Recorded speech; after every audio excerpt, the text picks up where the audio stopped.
동네방넨 이번에 찾은 곳은요 어딜까요? 하하, 서울 대학로입니다.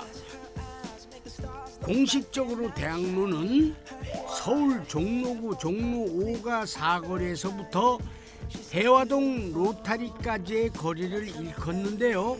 하지만 사람들에게는 해화동과 이화동 그리고 동숭동과 명륜동까지를 아우르는 문화의 메카로 불려지는 곳입니다.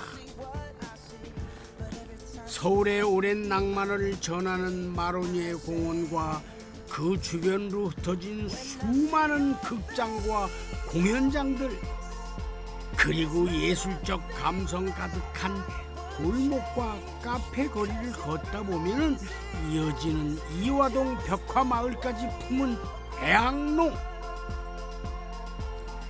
그래서 대학로는 늘 예술과 문화의 거리, 젊은 에너지가 넘치는 거리로 유명합니다.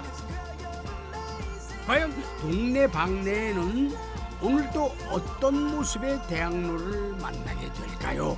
아, 궁금해집니다. 동네 방네엔 바로 출발해 봅니다.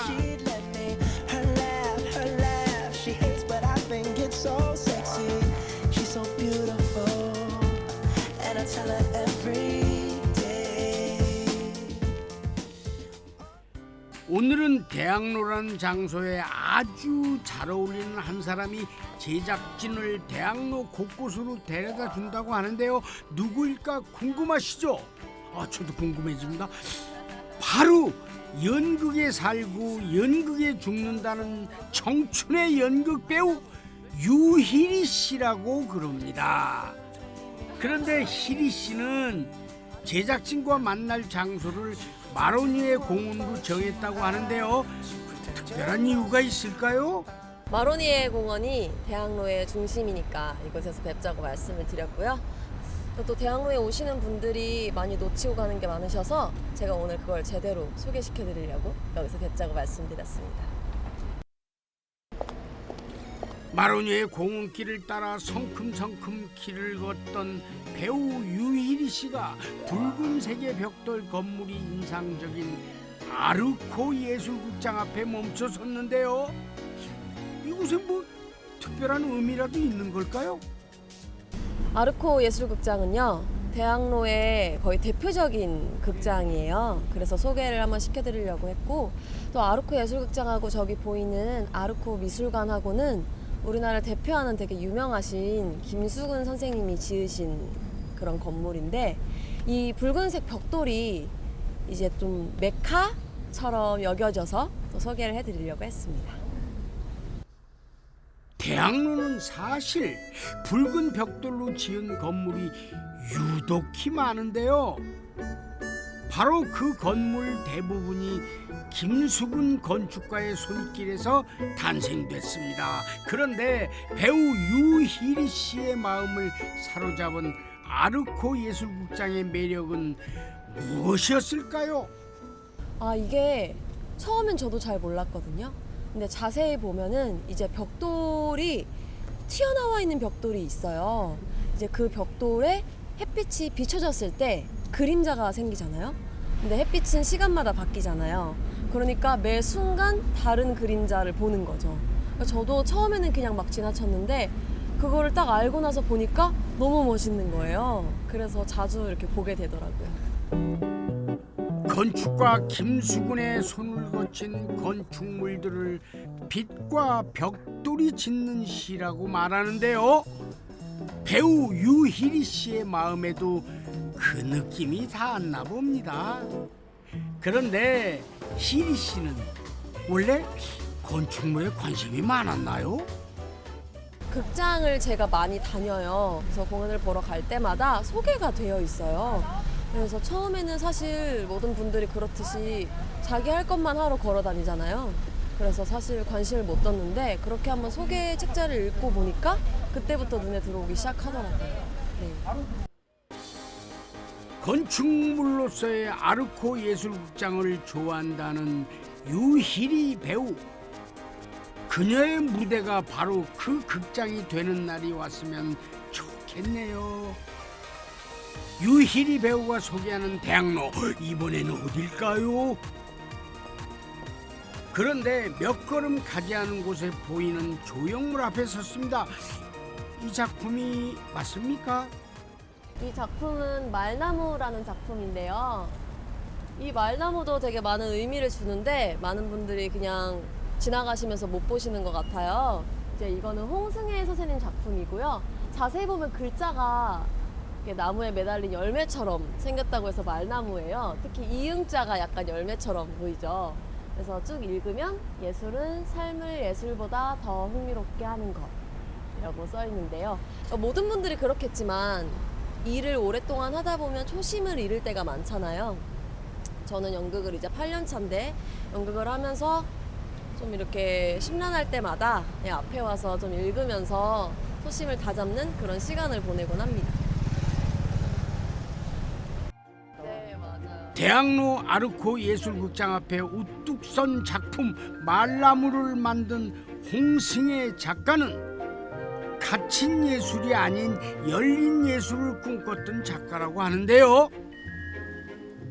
말나무의 글자들처럼 예술이 우리 삶을 더 흥미롭게 한다면 예술적 기운으로 가득한 대학로 역시 우리 삶을 풍성하게 만드는 공간으로 영원히 남지 않을까요?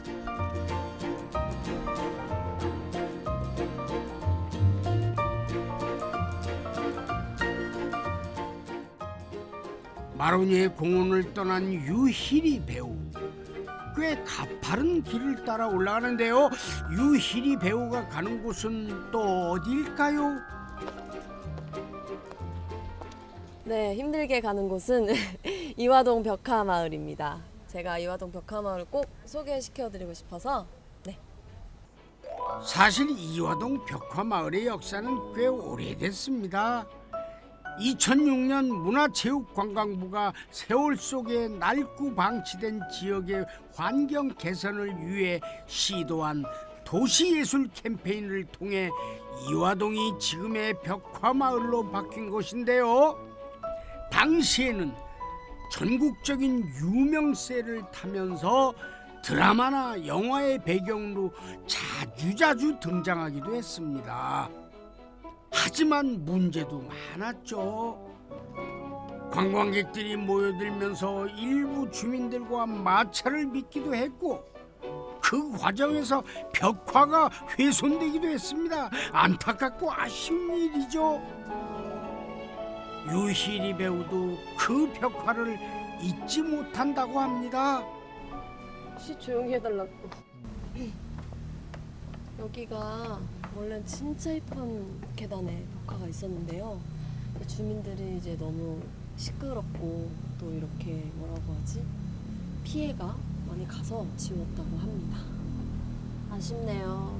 여기가 제일 이뻤는데 저한테는. 어때요? 나는 천사다. 다행히 낙산 아래 첫 동네인 이화동에는 아직 남아있는 벽화들이 시선을 끌고 있는데요. 화려하거나 세련된 벽화는 아닙니다. 벽화 말고도 많은 것들이 모여 이화동만의 느낌을 만들어내는데요. 유희리 배우가 느끼는 이화동의 매력은 어떤 곳일까요?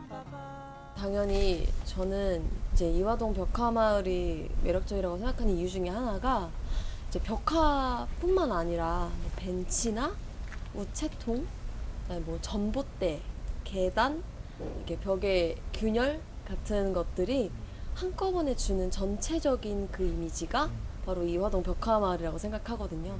그래서 저는 좀 특별한 것 같아요. 이화동 벽화마을 주변에는 분위기 좋은 카페들이 많습니다. 그 중에는 유배우가 특별히 좋아하는 곳이 있다고 합니다. 오늘은 그곳에서 친구와의 약속까지 정해두었다는데요. 어딜까 궁금해집니다. 바로 여기입니다. 이화동 벽화마을의 언덕 위에 위치한 카페인데요. 철제 계단을 통해 이어진 두 개의 건물로 이루어져 있는 게 범상치가 않죠? 역. 드디어 두 사람이 만났습니다. 하나도 안 반가워. 자주 보니까 안 닮은 듯 하면서도 묘하게 어딘가 닮은 것 같기도 한 두 사람은 어린 시절부터 친구였다는데요. 서로에 대한 첫 기억은 어땠을까요? 제가 기숙사에 썼거든요. 이 친구도 기숙사였는데 제가 의정부 살고 저희 학교가 이제 금천구에 있었어요. 근데 의정부에 사는 친구가 또 있다는 거예요. 그래서 이제 주말마다 집에 가니까 와 같이 가면 진짜 좋겠다. 친구도 되고. 그래서 얘네 방에 갔는데 글쎄 침대가 그 이불이 막 다 찢어져 있는 그 누더기에서 누워서 만화책을 보고 있더라고요. 그래서 이게 웬일이지? 이랬죠. 그게 첫인상이었죠. 왜 그 다음 얘기 안 해? 사실 유희리 배우의 친구 유현 씨는 결혼을 앞두고 있다고 합니다. 그러다 보니 아무래도 결혼과 관계된 이야기가 꼬리에 꼬리를 무는데요. 그런데 이화동 벽화마을의 끝에 자리 잡은 이 카페까지 친구를 불러낸 이유는 무엇이었을까요? 일단은 전망이죠. 전망이 진짜 너무 좋아요. 그만큼을 올라온 만큼의 전망이 너무 좋기 때문에 서울시가 거의 다 내려다 보이는 거의 남산만큼 전망이 정말 좋아서 전망을 보여주면 좋을 것 같아요. 어쩌면 낙산 아래 이화동, 이화동 아래 서울이라고 불러도 될 만큼 멋진 전망이 보입니다. 이런 전망을 함께 나눈 두 사람의 우정 오래 가겠지요. 예. 지금처럼 계속 연락하고 잘 지냈으면 좋겠어요. 근데 그럴 수 있을 것 같아요. 워낙 어렸을 때부터 친구라서. 친구와의 짧았던 만남을 내려두고 이화동길에 다시 나선 유희리 배우의 눈에 띈 공간, 바로 이화동의 작은 박물관입니다. 이화동 곳곳에는 작지만 나름의 의미를 가진 작은 박물관들이 자리를 잡고 있는데요. 이 박물관들을 모두 이어 마을 전체를 하나의 박물관처럼 꾸미는 프로젝트가 펼쳐지고 있다고 합니다.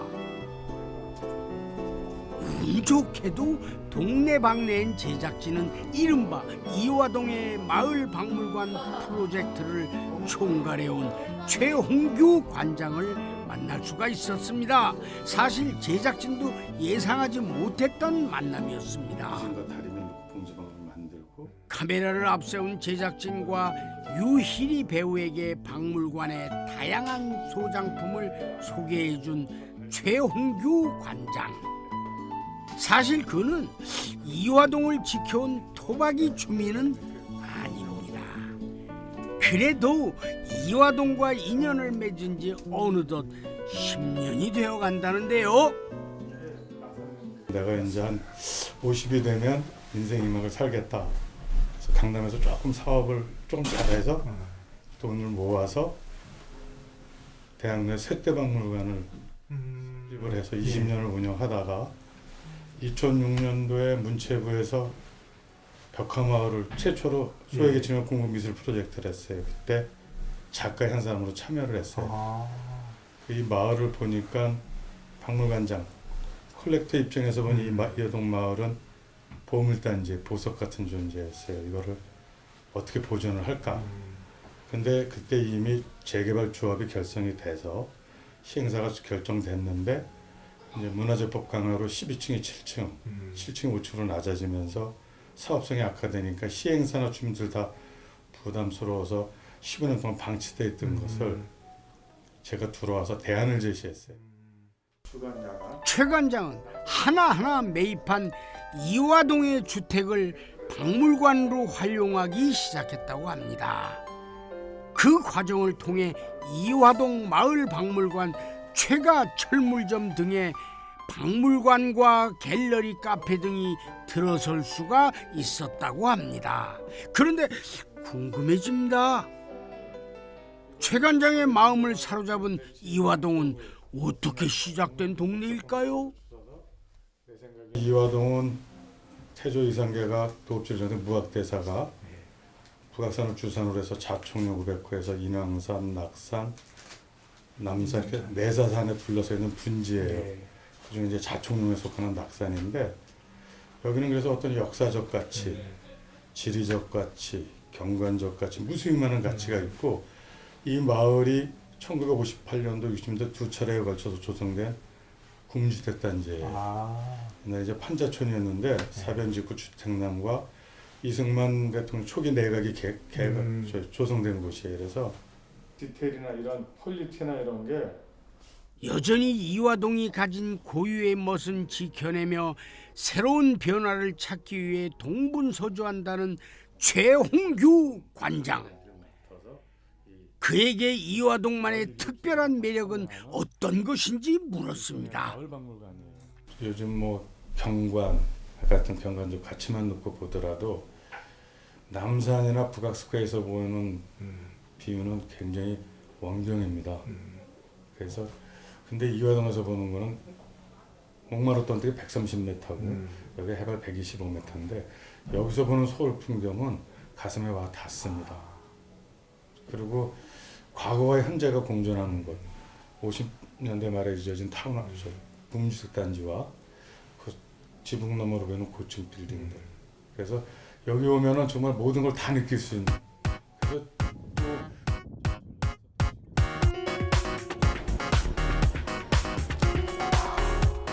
최홍규 관장과의 만남을 뒤로 한 채 유희리 배우가 어디론가 바쁜 걸음을 걷는데요. 이번에는 또 어디로 가는 걸까요? 제가 실은 연습 중인 연극이 하나 있거든요. 거기 연습 시간인데 제가 빼고 나와 있는 상태여서 그 연습실로 향하고 있습니다. 저 손에 든 건 뭔데? 이거요? 저희 배우분들 다 같이 나눠 먹으려고 샀어요.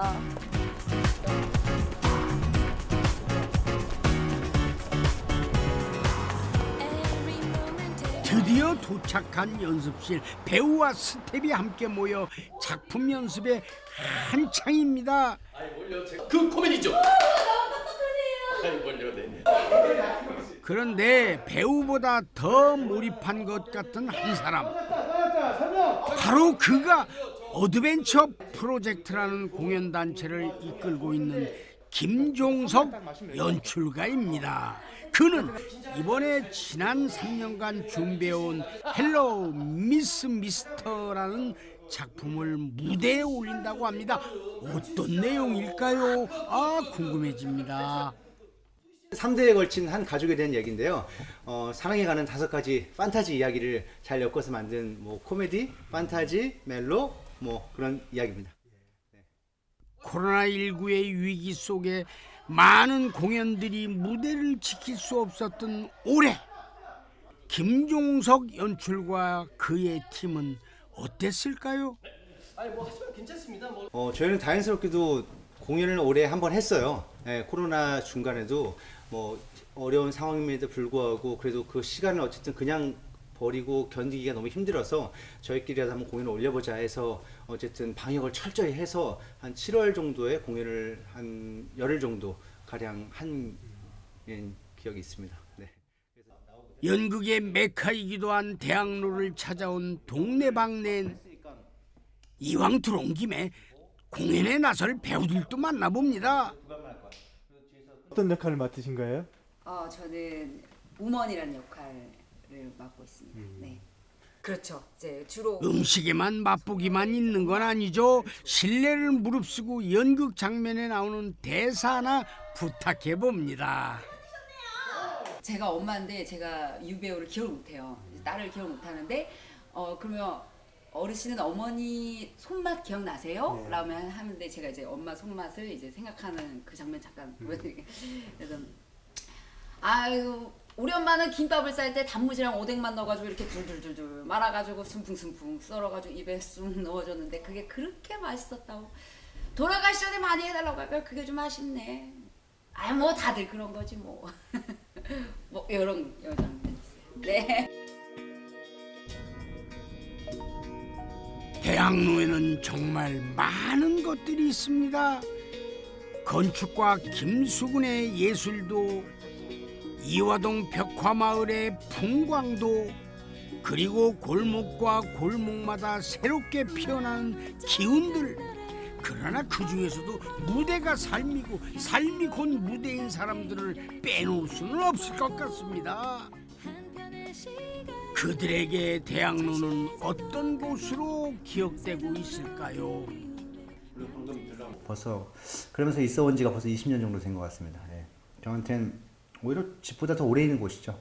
예. 그리고 와이프보다 더 자주 보는 배우들이 있고 동료들이 있고 그리고 제 가족보다 훨씬 더 많은 시간을 보내는 뭐 극장 대표님이 계시고 동료 선후배들이 계시고 예. 저한테는 예, 그런 곳이에요. 전 삶의 터전이죠 정말로. 예. 벗어날 수 없는 앞으로 계속 존재하고 제가 버텨나가야 될 그런 곳입니다. 그래서 말합니다.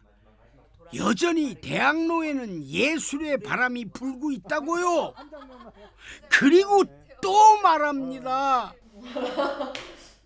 지칠 때, 힘들 때, 뭔가 외로울 때, 환기가 필요할 때, 모든 장르의 예술이 다 모여있는 대학로로 오시면 좋겠습니다. 와!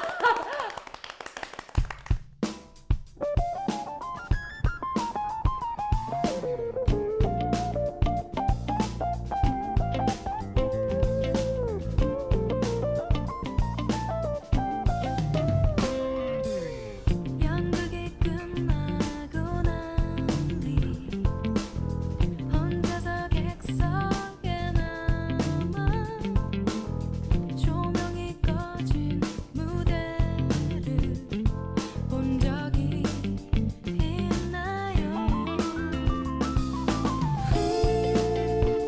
소리도